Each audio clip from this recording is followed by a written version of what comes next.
Você sabia que o motivo de os prédios existirem foi por causa de um incêndio catastrófico que engoliu uma cidadezinha inteira? Que na época até a calçada era feita de madeira. E se te falarmos que com a criação dos arranha-céus, as construções também trouxeram uma dívida oculta para o ambiente, para as cidades e até para nós mesmos? Hoje nós vamos contar o porquê nós construímos para cima, o que perdemos nesse caminho e o que acontece quando um projeto como o Sena Tower se ergue como um símbolo, para alguns de luxo e para muitos um erro. Fica com a gente e bora construir uma nova visão. Eu sou a Fabiana. E eu sou a Letícia. E em 8 de outubro de 1871, Chicago, uma metrópole em pleno crescimento, viu o fogo consumir 3,3 milhas quadradas da cidade. Foram mais de 17 mil construções destruídas, cerca de 300 mortos e mais de 100 mil pessoas desalojadas. O motivo? A cidade era feita toda de madeira, até mesmo as calçadas. As ruas elas eram estreitas e as casas eram quase coladas umas às outras. E o vento que vinha do lago Michigan alimentou o fogo para que ele crescesse ainda mais. Esse desastre deixou bem claro que não dava para mais construir do jeito que era antes.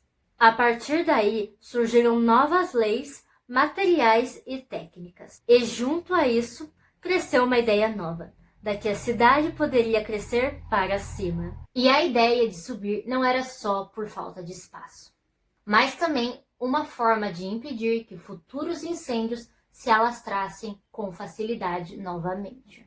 E essa ideia veio da inspiração de quando se corta uma faixa no meio da floresta para parar o fogo e fazer com que ele não se alastre mais. E foi aí que os arranha-céus nasceram, dessa necessidade de recriar e cuidar da vida que está dentro das cidades. Esse momento marcou uma virada histórica. As construções, as habitações, a arquitetura em si nunca mais seriam as mesmas.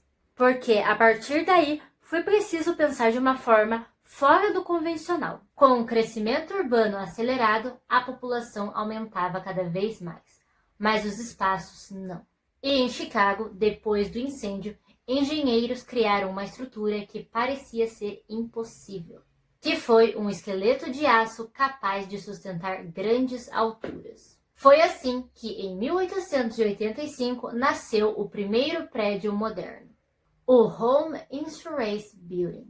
Já em Nova York, em 1916, trouxe uma nova lei, a Zone Revolution, que obrigava os prédios altos a recuarem conforme eles fossem crescendo, assim para que não bloqueassem a luz e a ventilação das cidades.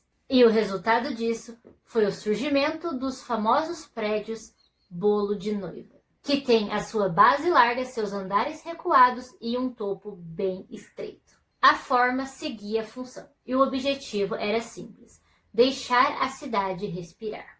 No início, a verticalização foi uma forma de otimizar o espaço e melhorar a vida das pessoas. Mas com o tempo, o foco mudou. E a pergunta que antes, como melhorar a cidade, hoje virou, como fazer o prédio mais alto. E aí, sem que muita gente percebesse, os arranha-céus se tornaram símbolo de triunfo e de alta tecnologia. Cidades sem prédios até hoje se tornaram símbolos de atraso. Mas o que todo esse triunfo e tecnologia custou? Um exemplo disso é o Burj Khalifa, lá em Dubai, que chegou aos seus 828 metros. Mais do que um edifício, ele representa um monumento da competição humana. Quanto mais alto, melhor. Agora, indo para um exemplo aqui no Brasil, o Sena Tower promete alcançar a marca de 544 metros e 154 andares, que pode tornar ele o prédio residencial mais alto do mundo. E por que ele é tão contemplado? Porque o Sena vai ser o primeiro prédio residencial da América Latina a usar um sistema chamado amortecedores de massa, ou TMD, que é um mecanismo gigante que faz com que o prédio balance, assim reduzindo os efeitos do vento. Só que ser alto não é ser o melhor. E sim, a verdadeira pergunta é para quem esse prédio existe. Quando a meta é ser visto e não integra urbanismo, comunidades e meio ambiente, essas questões acabam ficando como segundo plano. E é aí que começam os desequilíbrios que não deveriam acontecer.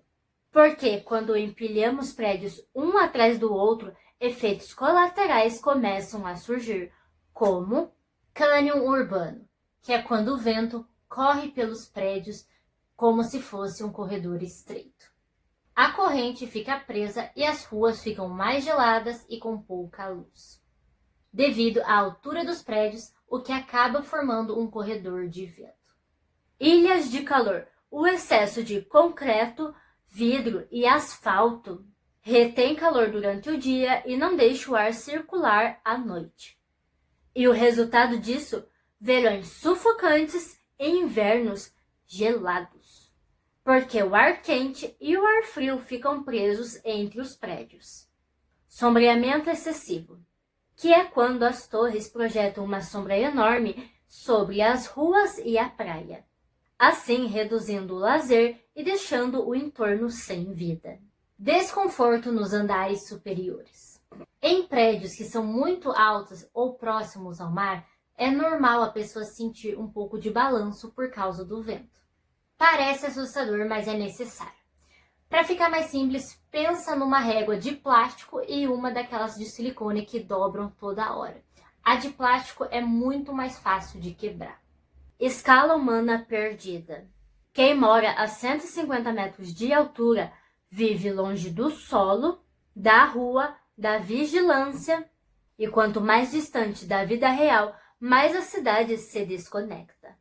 E todas essas questões vão se intensificar lá na orla, porque o ecossistema é frágil e todas essas coisas vão ser multiplicadas.